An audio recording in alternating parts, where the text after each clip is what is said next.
All right, it is 12:02, so we are going to try to start. I'm sure there's going to be people coming along a couple of minutes late, but that's totally fine. So first of all, I wanted to just say hello to everyone and welcome. My name is Anna Graves, and I am the co-founder and co-president of Impact 100 Seattle. We are so excited to host this community meeting and really warmly welcome all of our members, our friends, and our partners. I want to extend a special welcome to Dominique Davis, the founder of Community Passageways, as well as his right-hand woman, Marian Wong. Marian, I love your background.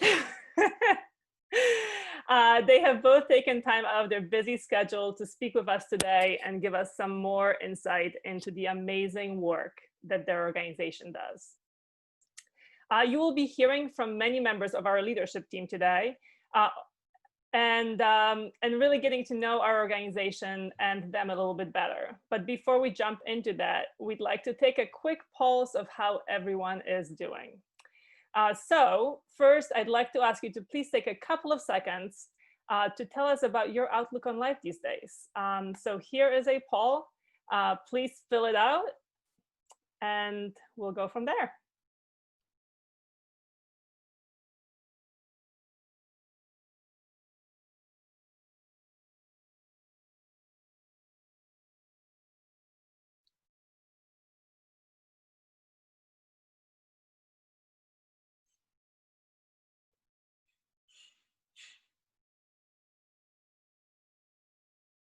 All right, I think we have most of the people that have voted. I'm assuming there may be a couple that maybe are on the road and can't vote. So I'm going to end the poll. Since we are very transparent, I'll share the results with everyone. So as you can see, we're sort of all over the place. It's really good to see that there's quite a few of you whose outlook is partly sunny, so that's great. For those who feel that winter is coming, all I can say is that I hope that at the end of this hour, you'll feel a little bit more inspired, a little bit more hopeful, and a little bit more connected to our community. So let's hope this helps. One thought that helps me get through a day sometimes is reflecting on our first year as an organization. And what a crazy year it has been.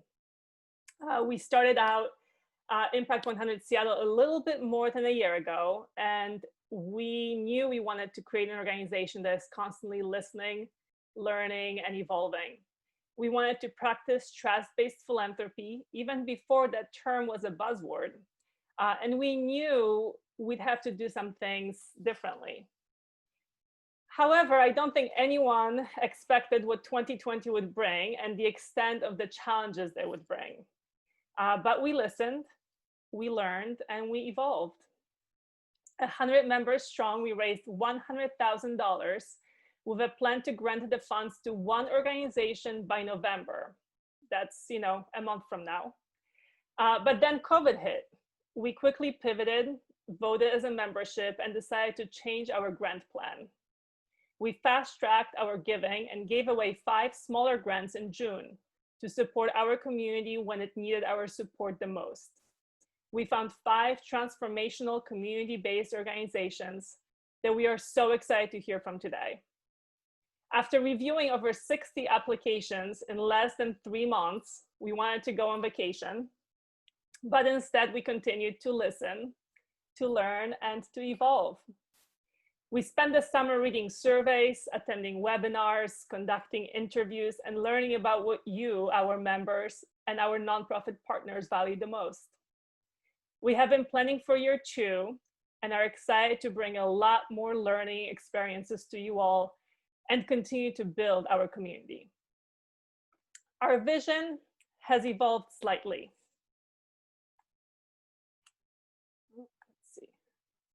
There we go. But still underlines the positive change that we believe this community can support.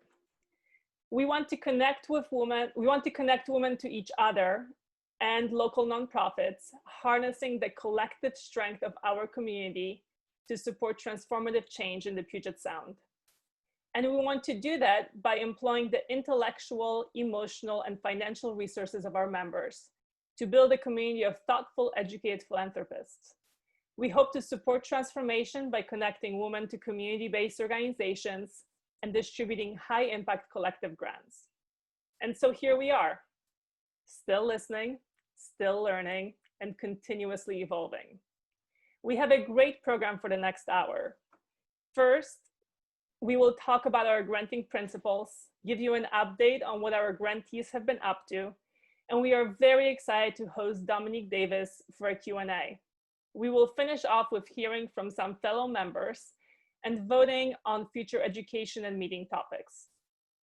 If you have any questions throughout the presentation, please use the chat box, which will be monitored throughout the presentation. Also, feel free to put any comments, suggestions, or simply just say hello to us. We'd love to hear from you. So now I'd like to introduce Jennifer Larson, who is our Vice President, and she will talk to you about our grant process and grant principles. Jennifer. Thank you, Anna. Hello, everybody. I'm Jennifer Larson. As Anna said, Vice President of Impact 100 Seattle. It's been an honor to get to walk beside and with each of you this past year, and now with our grantee partners as well. I'm excited to share with you today the success and impact of our grant process from our first year as an organization. It was a year of, as Anna said, of learning and editing, but it's clear from where the grant recipients are today that the time spent asking questions, researching, and pivoting was well worth it, and we're still learning. Over a year ago, we started out thinking we would use a traditional model of philanthropy. This would look like nonprofits filling out lengthy applications, multiple one-on-one interviews, involved reporting, and restricted funding, which is where they can only use grant money for specific pre-designated areas. After much research, advice from wise members, and introspection into the type of organization we want to be, we've ended with a model of trust-based philanthropy that supports an easy application process, an ongoing supportive relationship, and unrestricted funding, so organizations can use the grant money wherever they need it most. We're choosing to trust the nonprofits that we work with, that they know how best to use the grant they're given, not us. This model of grant making is supported by 4 principles we've identified as most important to our organization: trust-based philanthropy, supporting transformative change, embracing risk, and listening, learning, and evolving. I want to take this opportunity just to quickly walk you through what each of these principles mean as they're core to who we are and to how we operate. So first, trust-based philanthropy. We discussed that above. Unrestricted funding, streamlining paperwork, being transparent and responsive, as well as a big key to us that we'll talk about later on is offering support beyond the check. Our second principle is supporting transformative change. Transformative change means addressing the root causes of issues and inequities as opposed to the symptoms of those disparities.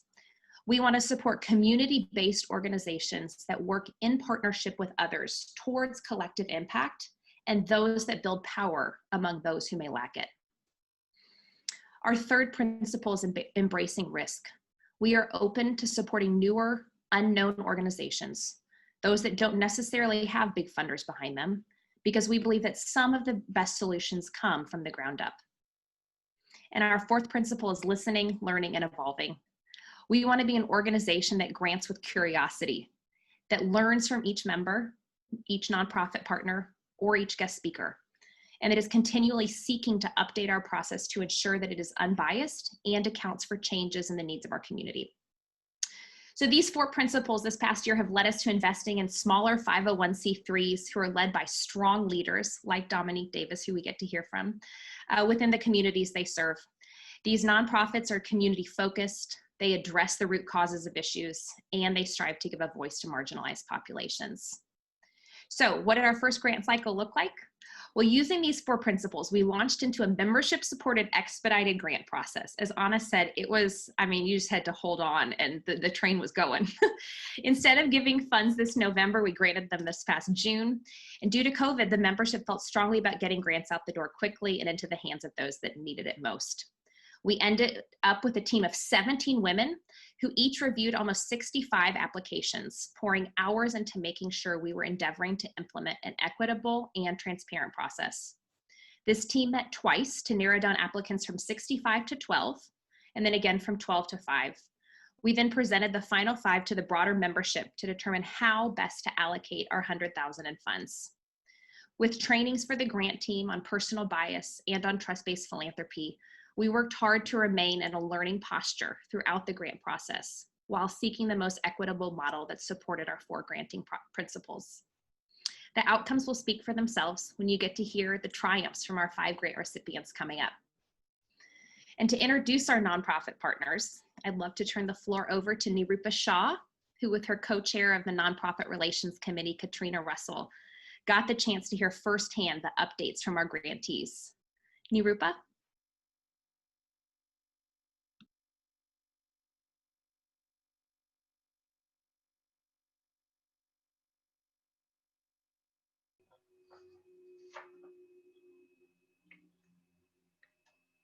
Does Nirupa need to unmute? Go. Yes, I'm able to unmute. I'm sorry about that. So thank you, Jennifer. We're here to show you how it all worked. The Nonprofit Relations Committee, currently Katrina and I, solicit and act on feedback from our nonprofit partners. We work closely with them to gather information and share updates with our membership. It's a pleasure to report that recent national calamities have been a catalyst for action and greater transformation.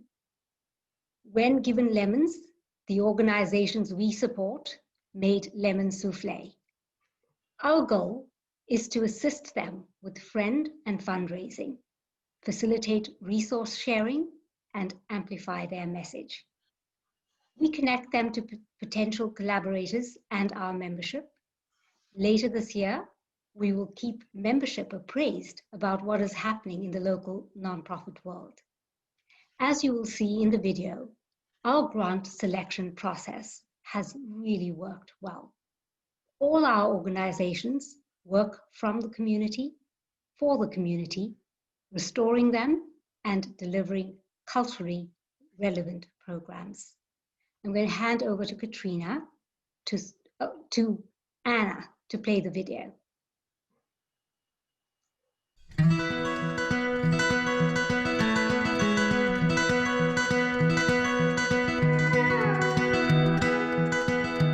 So when COVID came, we were all known for education support, helping kids do their homework, make sure that they're meeting standards, make sure that they're passing their classes, and make sure they have the mentorship and the support they need from community center like ours. Our families, as soon as we knew what was going on, 90% of our families lost their jobs, and we reached out and we said, what do you guys need? And before we even got to the what do you guys need, families were flooding our doors and the phone lines, calling and saying, I get that you want to help my child learn, but what are you doing when my kid doesn't even have food to eat? And when COVID hit, it took us and spun us in a new direction where we had to go, okay, how do we keep continuing staying connected to the young people? We gave out over 90 plus tablets to young people. So we have Zoom calls and Zoom meetings. And so we started doing that throughout COVID. And then as things lightened up, but we still did one-on-ones. We still did house drop-ins because we still have to stay connected. Everybody lost their job. So also it's not only to the job, because some of the women, they don't drive. They depend on the bus. And then the kids stay home. If you have 6, 7 kids, you don't drive. How you can go out? It's really hard. And then we locked down. So I connected with other people like the Rainier Valley Food Bank or like a fundraising. So we started giveaway for the weekly basket foods. And with COVID, we immediately within a week, we're doing our programs online and realized that with online programming, we were able to reach a wider audience than we ever were before. So for example, we do at the end of the year, we do our Youth Leadership Summit where our own youth are sitting there and they are hosting and talking about what they've learned. And they did that this year online, and we were able to reach over 1,000 people in 5 days, which is bigger than we ever had before. Because I have the liberty to contract people that was fired from her work, and to make masks. People that, a group of women that sew masks for us, when even the orders to use masks was out, but nobody has masks. So we're able to give masks to our students, to our families, and if we have leftovers, we give it to them.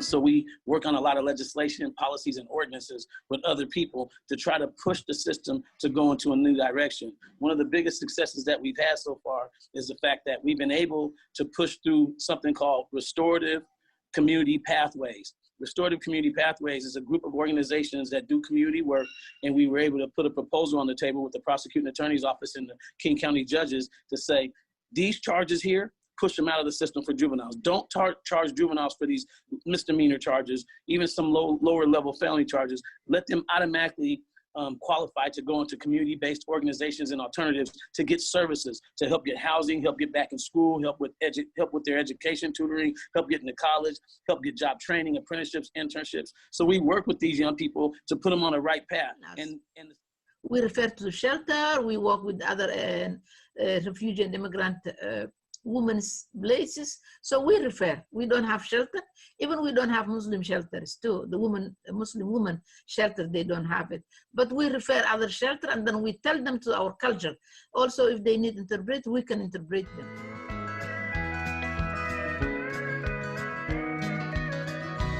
And now, with what happened with the racial unrest, our program director, Reagan Jackson, started a Black Healing Group, which really, instead of having everyone go out and do all the protests and everything, really centered Black women, especially, so that they could heal through all of this. As an organization, we strive to provide services that our community needs. We don't dictate what the needs in the community are. So when we do our parent leadership trainings, we bring them in and we say, here's the topic we want to talk about. How do you build relationship with the schools? Is that something you're interested in? And sometimes they push back and go, no, that's not what I want. What I need is, how can I get support in my special need with my kid in the class? How can I communicate with the teacher in a way that's respectful so I don't feel like I'm not welcome? Internet safety also is really important, because kids, you never know where they are going to that after to their class. When they have it access for the computers, it's really important to the mothers also to know. So we are going to teach next week or following week when we get to the centers to teach them for like internet safety. It's like a sense of fresh air where you can relax and you can do better your job.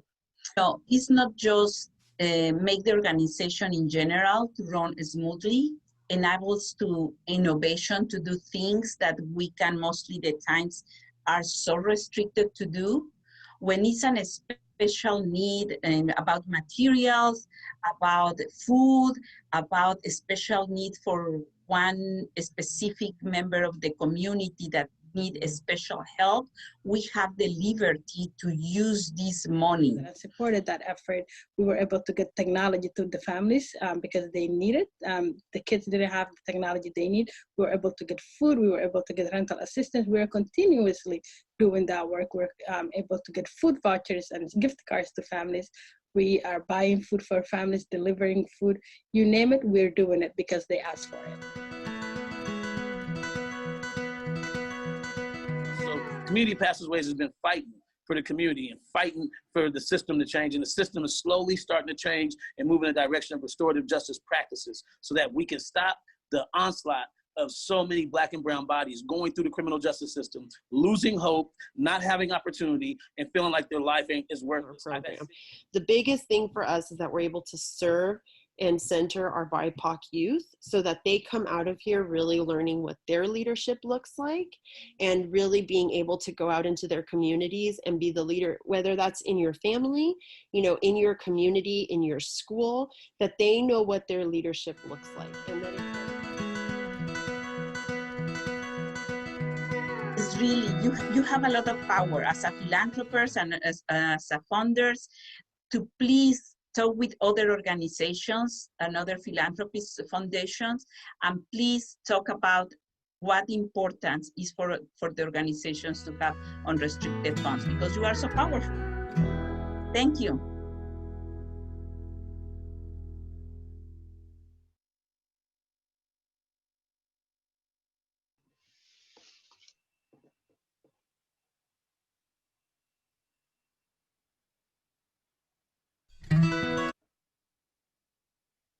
Katrina will now introduce the organizations and give us an update.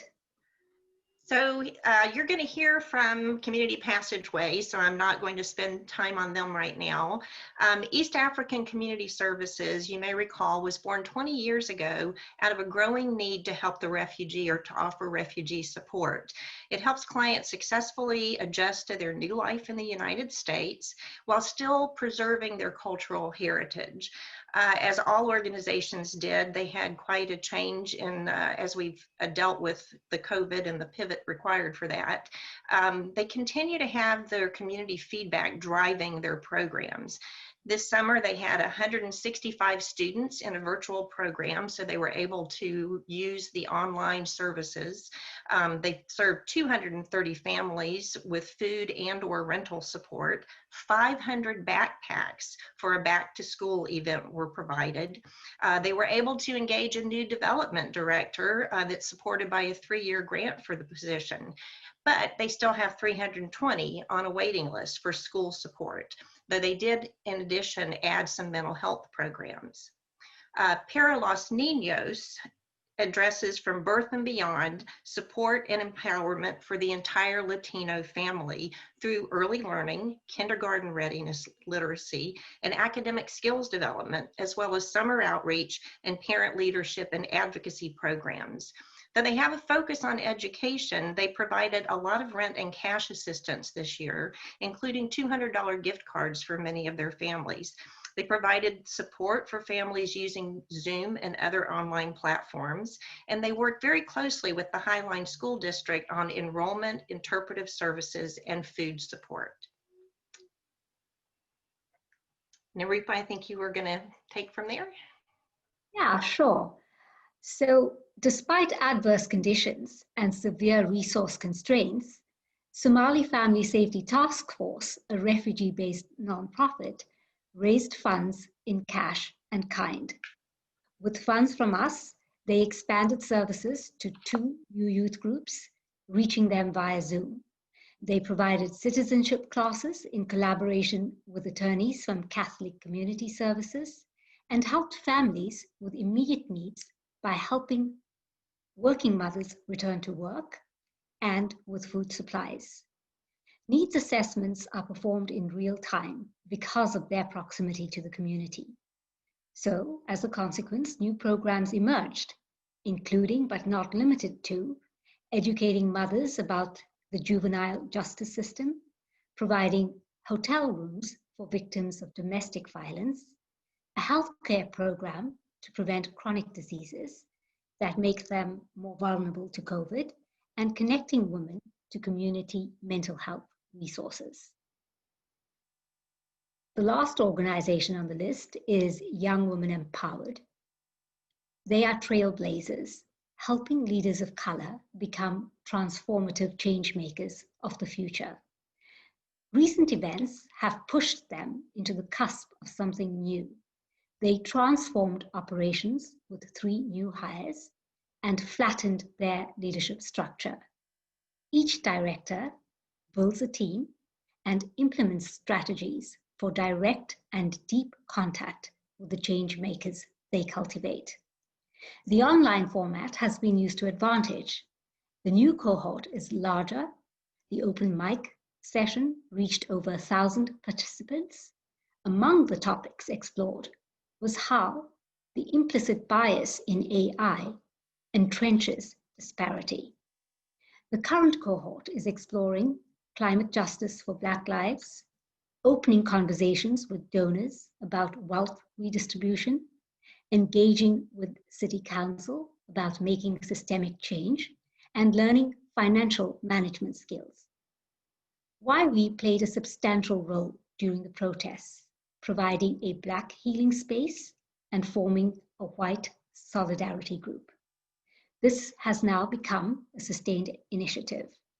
They believe that in these disturbing and destructive times, personal and collective healing and solidarity are an imperative for the community to rest, feel safe, and to thrive. Thank you. I think that ends our session. So now it is my honor to get started with our live interview.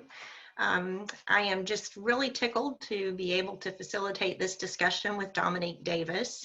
And Dom, we're going to ask you to talk a little bit more about the organization, but I just have to share with the group one of the very meaningful experiences that Nirupa and I had with you when we were doing our update, our initial update discussion with you a few weeks ago. And if you guys can imagine the scene, he is driving a van and he's taking about 20 kids from the Seattle area to Leavenworth for a whitewater rafting trip. And of course, I'm seeing him drive and I'm thinking, is this safe? And so I said something along those lines, thinking maybe we needed to reschedule. And before Dom could even respond, one of the kids in the back seat pops up and says, hey, he's already saved our lives, we're good. Which I just thought was such a wonderful example of the impact that this organization is actually having on the lives of the kids. So Dom, with that kind of kickoff, let me ask you to just kind of share a little bit more about what you're doing and the impact that you're having with these children's lives. Thank you, Katrina. Yeah, that was an interesting trip. I'm glad you got to share some of that journey with us. We had a really interesting time, so I'll kind of tap into that trip, and it kind of speaks to a whole of what we do as an organization. The young people that we took on that trip as part of one of the many programs in Community Passageways, and this program is called the Deep Dive Program. It's called the Deep Dive Program because we're dealing with kids who are really deep into gang activity, into the streets, into guns and drugs and whatever. And we had because of our connections in the community and because of the people we know in the community, we know who these young people are. We built relationships with these young people, and we targeted to build a program to target these young people to pull them in, because no other organizations were really working with this demographic. And I mean, these are young people that are in the middle of a lot of the shootings you hear about and read about, and most of them you don't hear about and read about. You don't hear about all the things that are happening in our community because it doesn't get reported on the news. We worked with the prosecuting attorney's office. They had a list of young people who are more likely to shoot or be shot or end up with a case of violence, in a short period of time. And we took some names off, took the top names off of that list, and went out in the community and grabbed some more young people. So I think we have around 27 young people in the Deep Dive Program. And these are supposed to be dangerous kids, and we were able to pull them together. And it took a lot of prep work to do, but we were able to pull them together, 7, maybe 8 different gang sets represented. A lot of them been shooting at each other and been at war with each other. But we did some prep work through our relationships, and we made sure they knew that this was going to be a safe space for them to be in. We're going to work on getting a truce. And so we came together. The first meeting we had, a lot of them showed up with guns. A couple of them had bulletproof vests on because they didn't feel very safe. They were unsure. Of course, they would be like that due to their trauma and post-traumatic stress disorders that they deal with. So we got them in the same room, and within 1 week, we had a bunch of people, everybody had a truce, no more guns coming to the meetings, no more bulletproof vests. They were laughing with each other and talking to each other. The next weekend, they were like, man, you're pretty cool. I don't even know why we were beefing with you guys. Like, you're just like my homies that I rock with, And so it was just powerful to watch this whole transition of them getting the opportunity just to be young men and young adults and youth. We ended up taking that group after 10 months of work, I'll go down what we've been able to do with these kids. But that Leavenworth trip was our first trip that we all went together, went away. We stayed in 2 big B&Bs. We bought a ton of food. We cooked, we grilled, we had a good time. We went down the river. We just had a ball, but it was so fun to watch the camaraderie. We got stuck on I-90. Now we got 3 vans, right? We got stuck on I-90 because they were doing some rock blasting fires or something, I don't know. So we were on 90 for like an hour and a half in the middle of I-90 sitting still. All the kids and everybody, we all got out of the vans. The kids grabbed a speaker. They put a speaker out on I-90 in the middle of I-90, and we had a rap battle in the middle of I-90. And I got it on video, so we're all rapping. I had to jump in and do some rapping with the kids too, because I know how to rap still. I know I'm old, but I still got some lyrics. And we had a good time rapping. Now, mind you, these are all different gang sets, 7 different representations of gang sets who some of the gangs are still shooting at each other, right? Some of them have even killed some people that they know. But at the end of the day, we are in the middle of the I-90 having a rap cipher. These guys are dancing, laughing, hugging, just having a good old time. And when we got back in the vans to take off, you started hearing the conversations. We're gonna hold each other accountable. We're brothers now. We're homies now. You know, if I see you with your homies, you see me with my homies, we're gonna talk to each other. We're not gonna let our homies beef with your homies. And we're gonna, you know, like they're having this conversation on their own. They built the relationship. Now, mind you, me and my community ambassadors are there, and we're just looking at each other like, this is amazing that we didn't even have to do that much work. These kids are doing this work on their own. When we got to the place we had to get to, and when we were staying there, the kids were in the kitchen cooking us dinner. They were grilling food. They were marinating stuff. It was just amazing to watch the camaraderie and the way they worked together. And it was just powerful to watch all these different young people, young men from different areas that were actually, and some of them have actually shot at each other, you know? And now we're in this space together for a few days, having a blast, having a wonderful time.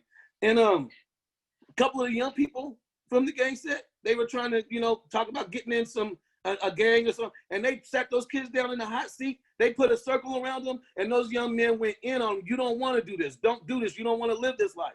These are the kind of things that happen just through relationship and bringing people together, and then putting resources in their pockets and helping them through all the ups and downs that they go through in life. Me and my community ambassadors. Is somebody trying to say something? Do I need to shut up? Dom, along that line of the resources, I just want to make sure we have a few minutes for you to talk about the kind of the ecological ecosystem, the financial, economic ecosystem that you've been working with. So make sure that you touch on that, okay? That's exactly where I was getting ready to go. So I was going to say the resources that we've been able to tap into through you guys helping us with the finances you guys gave us, with other donations that we work on and grants that we go out. We literally paid these young people $1,100 a month for stipends. So they don't have to steal. They don't have to rob. They don't have to go, right? And at the same time, every day in Deep Dive, we give them the support. So getting the resources is the main key component to getting them out of the situations that they're in. And then the relationships, number 1. Resources is number 2. Out of the 27 people, we've been able to connect 11 of them with full-time jobs. A couple of them are doing case management work for another organization we plugged them into, who were trained up. I mean, these kids that were once out here gangbanging a few months back now have a caseload helping other people get hotels and food and services. It's just a powerful dynamic. But getting the resources, getting the money, getting the jobs, helping them with education, getting them the technology they need, making sure they got rides to go where they need to go to, helping them fight cases in court. We put people up in hotels. We got a few of them up in hotels right now. Have with some of the resources we've been able to get, especially with some of the money you guys helped us with, we've been able to get hotel rooms for young people, place them in safe areas where we work on getting them stable living, getting them jobs. These are the kind of things that are needed, more resources and more opportunities. We need more jobs. We need more internships and apprenticeships for these young people. We need more help with getting them. Some of them want to go to college. Okay, we can work that out. But if you're homeless and you're not eating and you're out here surviving, how are you going to go to college? How are you going to do anything positive in your life, right? So we have to make sure we get those opportunities for them and provide them everything they need. We've been able to tap in and get donations, but you know, when organizations like you guys that support us and come and supply us with the resources that you guys supply us with, they go into good, they're going to a good place, and these young people's lives are being changed by it. Well, you also had shared with us some of the partnerships as you're working on this and trying to create this systemic transformative change. And I believe Pagliacci's was one that you had mentioned to us. Can you tell us a little bit more about that? Yeah, actually, Pagliacci's, the owner, Matt Galvin, and the other owner, Pat, they reached out to me, and we just built a relationship. And they did some fundraising for us. I think they raised, I know they raised over $145,000 or something for us. And then at the same time, they provide us with free food. They provide us with free food for our events. They support our big march we did in South Seattle for the protest. Then they hired, I want to say probably close to 15 of our young people at different stores around the county. They've hired at least 15 of our young people. We've even gotten a couple of parents' jobs at Pagliacci's. Actually, what's so amazing that they've helped us with so many different things.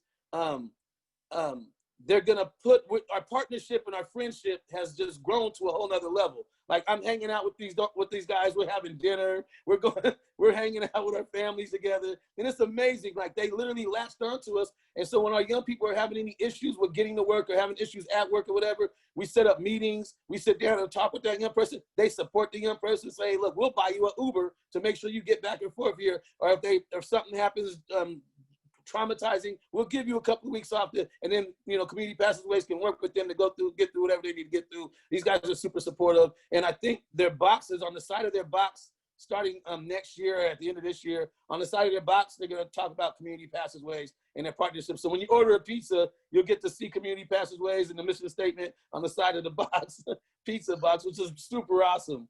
You know, we have a commercial too. They did a commercial for that they put on social media. You guys can go check it out on their website. It's really, really dope.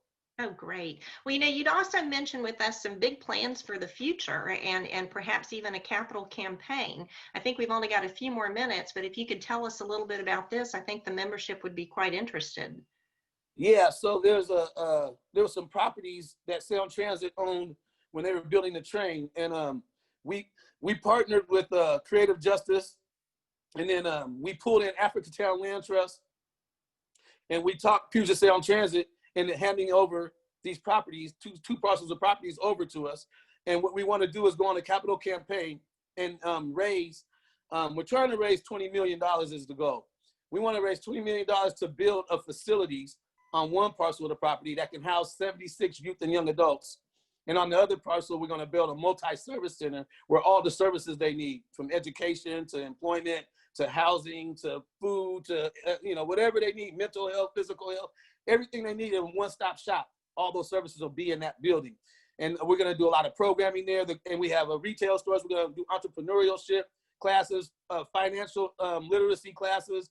I'm also working on opening up a Black credit union in that building. So I'm talking to Verity Credit Union, who wants to support it and sponsor us. They're talking about doing that. So I'm really, really fired up about this project. It's huge.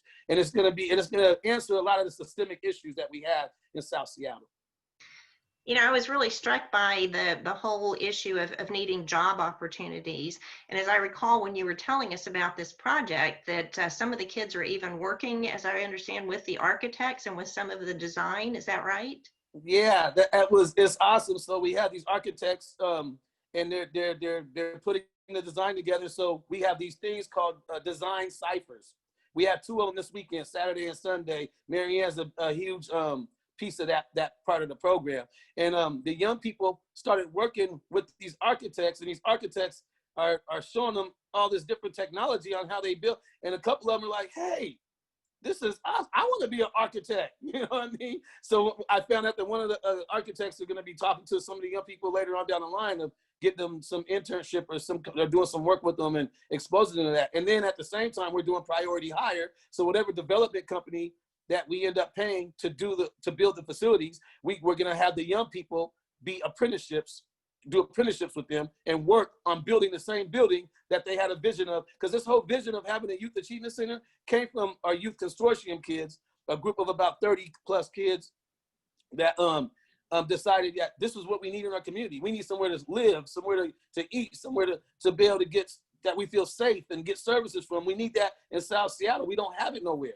And so from that idea, here we are now, you know, a little bit over a year later, and it's coming to life. So those same kids that had a vision of it are also working on building it. You know what I mean? So the sense of ownership is just mind blowing, because I couldn't imagine being a 17, 18-year-old kid and say, hey, this is what we need. And then a year and a half later, I'm actually watching it be developed and play a role in it.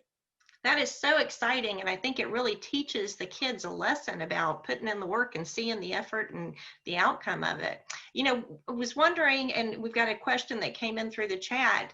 I know you've experienced some phenomenal growth the last few years, and we'd like to hear a little bit more about that.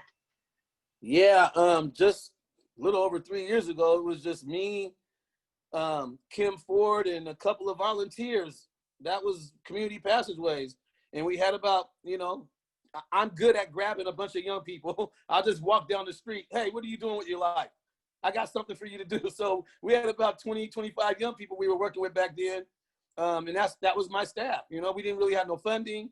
You know, we were trying to build it up, and we were going through that process for about a year. And so now here we are 3 years plus later. And I think we got about, I don't know, 28, 30 staff now. We're right around 30 staff. We got to hire about 12 to 14 more people in 2021 because we have more programming and more resources coming to develop these other programs that's needed in around King County. So the growth has been mind blowing. It's hard. It makes my head spin every time I think about how big this thing is getting. You know, it's powerful. I keep wondering how you keep your energy level up. To share with the group, one of the other discussions that we had, Dom was downtown in the courtroom. And I mean, he is continually on the go helping these kids out. Well, let me ask, was there anything that you wanted Mary Ann to share? Yeah, Mary Ann, can you just share anything about the Youth Consortium and what you're doing with them? Sure. So I've been working with about 30 young people from around King County, and they have been instrumental. It was like Dom said, he took the kids out one time onto Rainier and just said, what do you see? They're kind of looking, naming things, and then they decided, oh wait, there's an empty lot there. And he's like, well, what do you think could be done with that? And so they started to think about the initial thought was transitional housing, because there are a lot of young people that are homeless or housing insecure. And so, I mean, to then have a youth consortium, a candidate forum where they grilled all the candidates last year about what were they going to do, and they kept on saying, don't give us your canned speech. Answer the question. You didn't answer it. That's what you say to everybody else, but what are you going to do that's going to be different? Not what's on this piece of paper, And so, the candidates were very nervous, and the young people felt very empowered by that. And so then you fast forward to Gurmai becoming a King County council person, and this moving along. And then so them being involved in what services are going to be there, what it's going to look like. One of the things that they said is, we don't want the living to be different for those that are in transitional housing, and there's luxury apartments for those people that maybe pay, and they want everything to be quality, because it should be, to really honor a person, so that those that are just going to be there for a couple of days don't have the worst apartment, and so there, things like that the young people come up with, of saying, like, how do we value people in space? We separate them by what amenities they get, and then asking about mental health, and saying, in this time we all need something this is my internet connection. Okay, there we go. We all need some extra support, and what does that look like?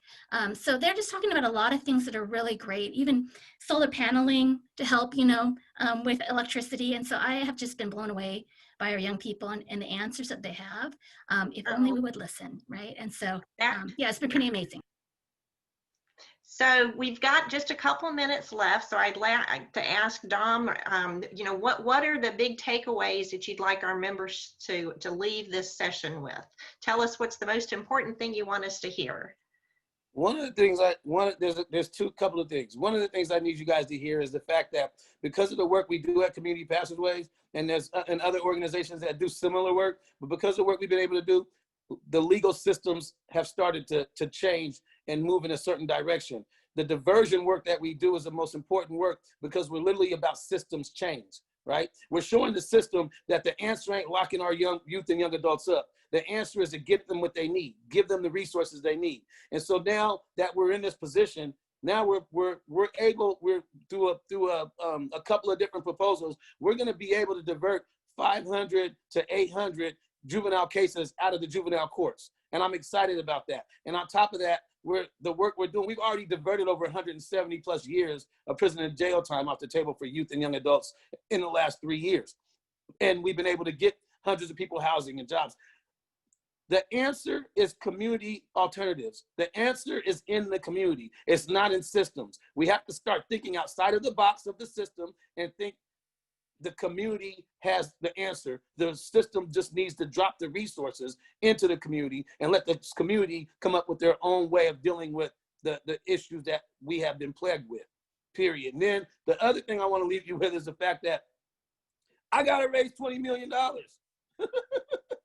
And I'm going to go on a capital campaign. And if you guys know anybody that can help with a capital campaign, or anybody that be willing that has some deep pockets that would be willing to be a partner in building this facilities that's so much needed, and that I'll be here long after all of us on this phone will be gone serving the community, that's something that if you're interested in something like that, or you're interested in helping with a capital campaign, if you're interested in giving us some connections, I've never done one before, but I'm getting ready to give it a shot. And I know some way, somehow we're going to raise this money, and we're going to build these facilities, and we're going to serve our community at a level that has never been served at before. And we're going to leave a place behind us that'll be here serving thousands and thousands of people forever. So, Dominique, that is an incredible, powerful message for us to end with. Thank you and Mary Ann both so much for spending your time with us today and sharing what incredible work your organization is doing, and particularly you and the energy that you put into it. We admire you so much. Thank you. Thank you, you guys. I appreciate all of you. Have a wonderful, blessed day. Thank you. Thanks, Tom. Good luck. Thank you. Okay, and I think I'm now going to hand it off to Maya Sir to talk about membership. Thank you. Well, that's a tough act to follow, but my day has gone from rainy to being very sunny right now. So thank you. I just want to say a big thank you to everyone who supported us in our first year. We hope you will rejoin us for 2021 so that we can continue to grow and to make an even bigger impact. Anyone on the call who's considering joining us, I can come up with 100 reasons why you should. But let's hear from some of our current members.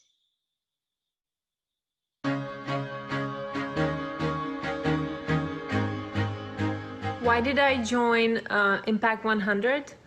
For several reasons. One, I love that this organization empowers women. Two, I really like meeting some amazing and intriguing women through this organization. And lastly, I really enjoy the fact that we are supporting local community, local neighborhoods in our city of Seattle. Really just felt like my heart and my conscience was just tired of just writing checks. And I was at a stage in my life where I felt like I had some bandwidth to dig a little deeper. And I'm usually incredibly thorough and researched, and this was just a quick leap. Because I saw the framework, because I knew I didn't have all the answers. I saw the collective giving of women, and I was just inspired to jump forward.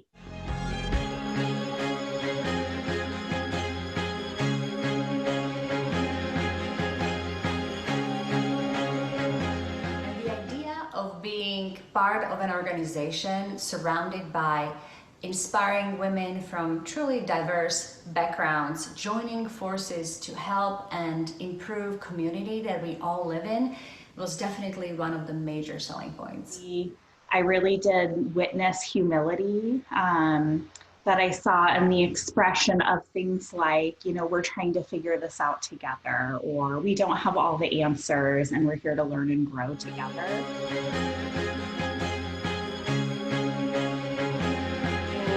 what I discovered was just some incredible organizations that this particular organization was supporting when we were able to sit and hear about Community Passageways, East African Services, Young Women Empowered, and other just amazing nonprofits that are doing such incredible work in this community. We were able to recruit more than 100 women, and we were able to select some amazing organizations that we are now funding with our money. The most rewarding experience for me in 2020 was the transparency of the grant cycle. I was able to be part of the process at every step of the way. I also leaned into the grant committee because I felt like if I was going to do this, I was going to really do this. And it was a lot of hard work. It was a lot of responsibility, but the process was exactly the heart and soul of what we're trying to do, and to power forward the way that we did, to respond to the needs that were presented to us, was amazing to be part of. First, I was extremely proud to be a part of this organization when COVID hit. You know, the founders reached out to all of the members with a question about the giving model. You know, given everything that has been going on in our community and the world, you know, is the decision to donate $100,000 to one organization the right approach? Or would the community be better served in a different way? So not only did they question it, but they brought that question to its members and really allowed the members to vote on that decision and have an equal voice in the decision.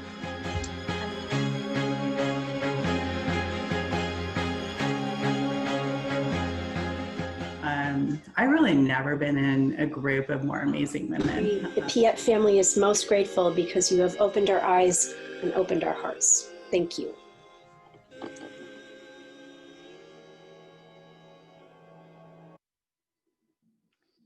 So yes, I just want to say again, thank you so much for supporting us in our first year. And now let's smash our goal of 150 women for 2021. Sign up links should be in the chat box. That's to renew or join us. But if not, I will add them as soon as I hand over to Mary Lloyd. She is our first member education chair. Thank you, Mary. Thank you, Maya. Thank you. I don't know about everyone else, but I'm just so moved by, I've just got a lot of gratitude going on in me right now. There's been so much hard work. I think if we could just all take a breath together, like in through your nose and really slowly out your mouth. I can kind of just feel my heart getting bigger and bigger.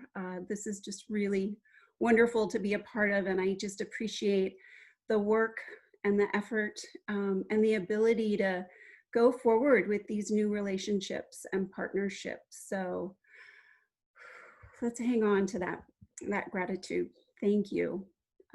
Hey, I'm new to Impact 100 this year, although I've been in Seattle over 30 years. I'm a teacher, educator. I've worked with adults and children, both domestically and abroad.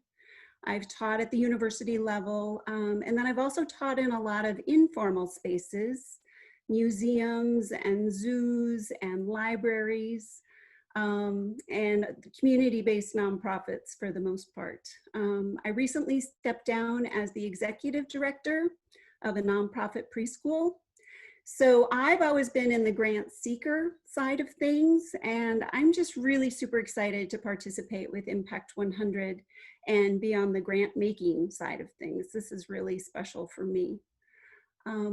Last year, we did do a lot of surveying, really tried to get the pulse of our membership and things that they wanted to learn about.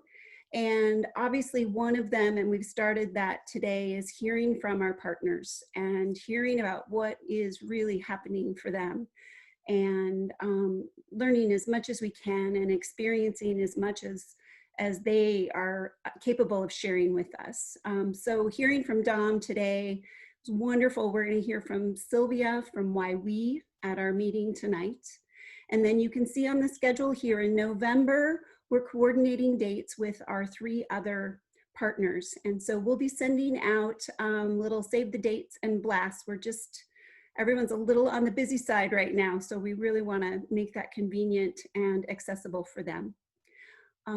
Also though, we've got in the beginning of the year, in February, we're going to go ahead and do a trust-based philanthropy piece. So we can really talk about what it is, how to do it. I know as a group, we're still learning, we're still trying to figure some things out, but also why we do it and what it does for our community, and how it brings us together. Because there are other philanthropy models out there. I think trust-based definitely has an endearing, strong quality to it. And then finally, we've got a little poll for you. I want to echo Munira Muhammad from East African Community Services. In the video, I thought she just said it so wonderfully. Here's some topics, but we also want to hear from you. We want to know what is meaningful and would be interesting to you. We've been coordinating with potential guest speakers, looking at the idea of a panel. And so here's some topics. We'd love you to pick one. And if there is something that isn't here, please use our chat room and let us know what you want to know and let us know what you'd like to learn about. We also will be happily accepting of names that you might have of speakers, organizations that you might be connected with. So take a moment and let us know on the poll what you'd like to know more about.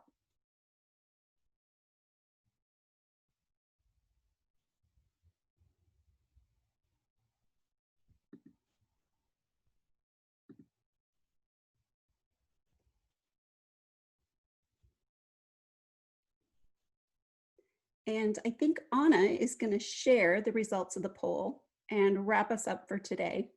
So I'm going to turn it over to her. Thank you. Thank you, Mary, and thank you everyone else that presented today. Dom, it was just amazing to hear from you, and we just really appreciate this hour. So let me just really quickly show you. I'm going to share the results of there's lots of diverse interests, and not surprising because this is a very diverse group of people. So Mary is definitely going to take note of this, and we really hope to bring you some of these topics soon, whether it's at the end of this year or next year. We really are looking forward to continuing to listen, to learn, and to evolve as an organization. So I do hope that this last hour gave you a little bit of a boost in your mood. We really appreciated you being here. We are right on time, I believe. And so if you have any questions or comments or want to say anything, please feel free to put something in the chat. And we will also stick around for a couple more minutes to answer any burning questions that you have. But thank you so much for joining us. We really hope to see you again soon. And please rejoin us for 2021 or join us if this is your first meeting with us. So thank you so much.